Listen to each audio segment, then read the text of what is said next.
On Friday, February 23, the popular Saudi TV channel Al Arabiya carried several breaking news stories in Marlboro Red, stating that in September of this year, Qatar will be stripped of its hosting rights for the 2022 World Cup. The story was given high prominence, almost drowning out reports of atrocities in Syria. Inevitably, it went viral on social media networks and was followed by an avalanche of tweets and articles, penned by Saudi bloggers and journalists, confirming what Al Arabiya had reported. The popular Emirati newspaper Al Bayan said FIFA wanted to correct the biggest mistake in its entire history, i.e., that of awarding Qatar hosting rights to the tournament back in 2010. Must-reads from across Asia, directly to your inbox. All the reports, however, including the Al Arabiya one, have been based on one single media source. The popular German online magazine Focus ran a story on Friday saying that Qatar was set to lose the World Cup. The German source, Turki al-Sheikh, president of the Saudi General Assembly of Sports, or Sports Minister, as the German paper had it. Al-Sheikh advocated changing the venue from Qatar either to the US or England, but he did not indicate that this was what FIFA was planning to do. England is the birthplace of modern football. Its history and pedigree would make it a great host, he said, adding that the USA has tremendous experience in hosting global sporting events. I would greatly enjoy watching the World Cup if hosted in England or the USA. Evidently, this story has been blown out of all proportion, with Arab media, as they're wont to do, milking it to death for political ends. The location of the 2022 World Cup has been controversial ever since Qatar won the bid. Besides the enormous coverage devoted to accusations of bribery and vote rigging, human rights groups have highlighted stories of abuse of migrant workers. Many are also concerned that the country's very hot weather is wholly unsuited to hosting the world's biggest football tournament. To father and son, hosting the World Cup is a dream come true. Engineering its withdrawal is, therefore, a clear goal for Saudi Arabia in its open-ended war on the country. Qatar has gone to great lengths to head off critics and doubters. For example, it will allow the Israeli national team to participate, if it qualifies, which is unlikely, even as Arab states refuse to recognize the State of Israel's existence.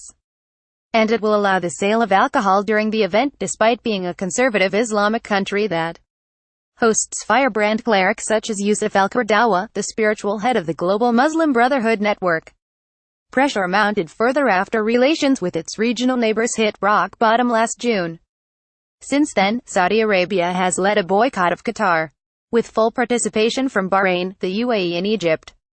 Planes have been prohibited from flying to Doha, banks from dealing with Qatari banks, and the country's influential satellite TV channel, Al Jazeera, remains off the airwaves throughout most of the Arab world.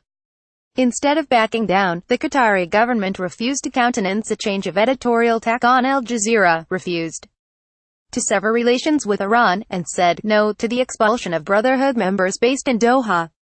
Qatar also refused to end its alliance with the Palestinian Islamic group Hamas, and authorized its powerful media outlets to demonize the powerful House of Saud and its heavyweight Crown Prince Mohammed bin Salman. The longer the Gulf conflict has dragged on, the more the Saudis have determined to strike at Qatar with every weapon at their disposal.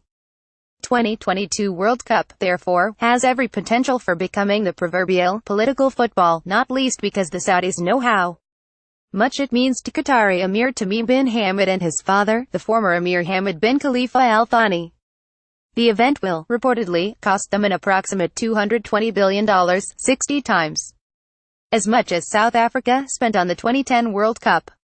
More than 1.5 million people are expecting to attend, which is more than half of the tiny country's population. To father and son, hosting the World Cup is a dream come true. Engineering its withdrawal is, therefore, a clear goal for Saudi Arabia in its open-ended war on the country. Last year, the Saudis pushed to prevent Doha from hosting another football tournament, the biennial Gulf Cup. A threatened Saudi boycott led to the event being moved. Kuwait, a heavy blow to Qatari officialdom. Media reports speculating about a FIFA reversal started circulating as early as June 2017, but they have all come from Saudi sources. True to form, the weekend's story quotes no single FIFA official or independent observer. Whatever the Saudis may hope, FIFA has shown an absence of political will to change course with regard to an event that is now little more than 4 years away. In the tweet on which the Focus store was based, Turki Al-Sheikh said FIFA's position on the 2022 World Cup will be revised in September. He tweeted, "September 2018 will be an intense month in the corridors of football's power brokers," adding that, if found guilty of any ethical violations, the Qatari government must accept the consequences of their actions.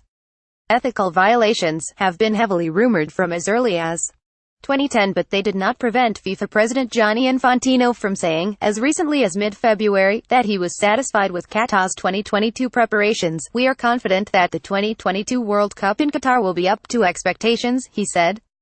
Earlier, in December, he said the Doha World Cup would be the best ever hosted. Swiss and U.S. prosecutors are currently investigating wide-scale corruption within FIFA ranks, spanning numerous issues, Qatar among them. French football legend Michel Platini, who formerly headed the Union of European Football Association (UEFA), acknowledges having changed his intended vote for the 2022 tournament the day before it was cast, following a lunch with the then President of France, Nicolas Sarkozy, and the current Emir of Qatar, Tamim Al Thani.